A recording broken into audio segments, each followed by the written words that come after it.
শাওয়াল মাস যাচ্ছে, রমাদান আমরা শেষ করলাম। শাওয়াল মাসে আল্লাহ রাসূল সাল্লাল্লাহু আলাইহি ওয়াসাল্লাম 6টি রোজা রাখতেন। আবু আইয়ুব আল আনসারী রাদিয়াল্লাহু তাআলা আনহু বর্ণনা করেন যে আমি আল্লাহ রাসূল সাল্লাল্লাহু আলাইহি ওয়াসাল্লামকে বলতে শুনেছি, আল্লাহ রাসূল বলেছেন, মান সামা রমাদানা সুম্মা আতবাআহু সিত্তাম মিন শাওয়ালিন কানা কাসিয়ামিদ দাহর। যে ব্যক্তি রমজানের সিয়াম পালন করলো, তারপরে শাওয়ালের 6টি রোজা রাখলো, সেজন্য সারা বছর রোজা রাখলো। অনেক বোনদের রমাদানের কিছু রোজা ভাঙ্গা থাকে, ফলে ওনারা কি করবেন, আগে রমাদানের রোজা রাখবেন নাকি শাওয়ালের?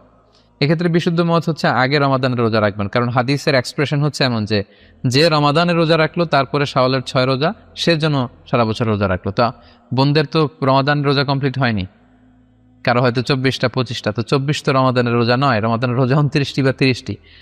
যদিও আম্মা জান আয়েশা রাদিয়াল্লাহু তাআলা আনহার বর্ণনা পাওয়া যায় যে রমাদানের রোজা পূর্ণ করতে করতে শাবান পর্যন্ত চলে যেতাম, কিন্তু বিশুদ্ধ মত হচ্ছে এবং সুন্নাহ সম্মত হচ্ছে আপনি বোনেরা আপনারা আগে আপনাদের রমাদানের যে রোজাগুলো ভাঙ্গা হয়েছিল সেগুলো আপনারা আগে রেখে নেবেন, তারপর শাওয়ালের 6 রোজা রাখবেন।